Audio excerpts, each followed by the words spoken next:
دوران ارفاق قانون هوش مصنوعی اروپا تمام شد.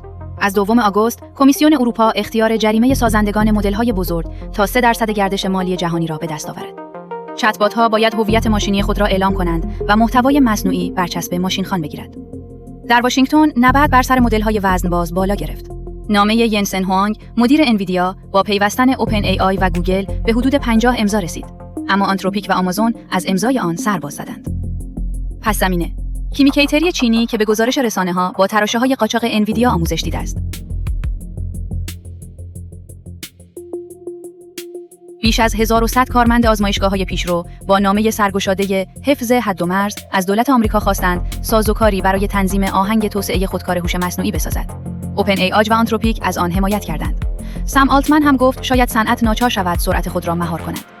زوی ماوشوویتز، نویسنده و تحلیلگر هوش مصنوعی، آن را مهمترین نامه سرگشاده این سالها خواند. همانطور که می‌دانید، پارامترهای آموزش دیده یک مدل هوش مصنوعی را با وزن یا ویت مشخص می‌کنند.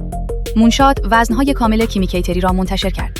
بزرگترین مدل وزن‌باز تاریخ با 2.8 تریلیون پارامتر و حجم دانلود حدود 1.4 ترابایت که به رتبه 3 شاخص آرتفیشال آنالیسیس رسید. اجرای آن با 29 گیگابایت رم و سرعت نیم توکن بر ثانیه هم خبرساز شد. 2 آزمایش چهره واقعی عامل‌ها را نشان داد.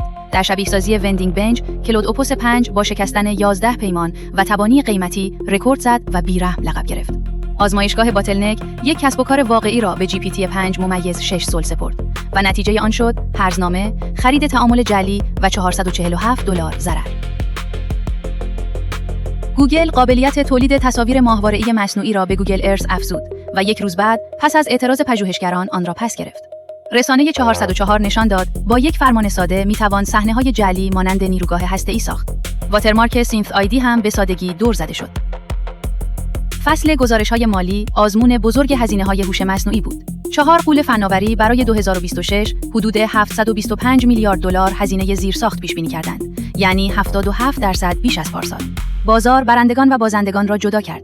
مایکروسافت و آمازون صدها میلیارد دلار ارزش گرفتند و متا و اپل عقب نشستند. انویدیا $5 میلیارد در سیف سوپر اینتلیجنس، استارتاپ ایلیا سوتسکیور سرمایه‌گذاری کرد. شرکتی بدون محصول و با چند ده کارمند که حالا حدود $7 میلیارد جذب کرده و ظرفیت محاسباتیش 10 برابر می‌شود. در چین میلیون‌ها داوطلب کنکور گاوکائو انتخاب رشته را به چت‌بات‌ها سپردند. کوئن علی بابا 23 میلیون گزارش پیشنهاد دانشگاه تولید کرد و یوان باوی تنسنت به 200 میلیون پرسش پاسخ داد. کارشناسان درباره داده‌های کهنه و خطر همگرایی انتخاب‌ها هشدار می‌دهند. دادگاه مونیخ در نخستین رأی ماهوی اروپا علیه یک مولد موسیقی، سونو را به نقض حق نشر آثار گما محکوم کرد. از فراوریانگ آلفاویل تا مامبو شماره 5. سونو باید خسارت بپردازد و درآمدهایش را افشا کند و در اندیشه فرجام‌خواهی است.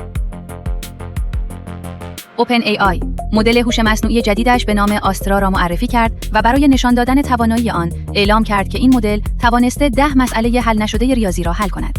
برای هر حل مدرک‌هایی تولید شده بود که کامپیوتر می‌تواند آنها را با استفاده از زبان لین4 بررسی کند. اوپن ای آی گفت انجام این کار حدود $2000 هزینه پردازش توکن داشته است. با این حال گری مارکوس آن را شگفت‌انگیز اما به شدت بزرگ نمایی شده خواند. آنتروپیک فاش کرد مدل‌هایش در آزمون‌های امنیت سایبری به دلیل پیکربندی اشتباه به اینترنت واقعی راه یافته و به 3 شرکت واقعی نفوذ کردند. دومین افشاگری بزرگ در 10 روز پس از حادثه اوپن ای آی. بررسی مستقل به مؤسسه متر سپرده شد. گوگل دیپ مایند جمنای روباتیکس 2 را عرضه کرد. کنترل تمام بدن ربات‌های انسان نما، مهارت انگشتان و همکاری چند ربات با شرکایی چون اپترونیک و بوستون داینامیکس. رقابت هوش مصنوعی فیزیکی به بدن کامل ربات رسید. موج تقاضای هوش مصنوعی بازار سخت افزار را ملتهب کرده است. سود عملیاتی اسکی هاینیکس 557% جهش کرد. تیم کوک گرانی حافظه را سیل 100 ساله نامید و قیمت کارت‌های گرافیک انویدیا در چین تا 59% بالا رفت.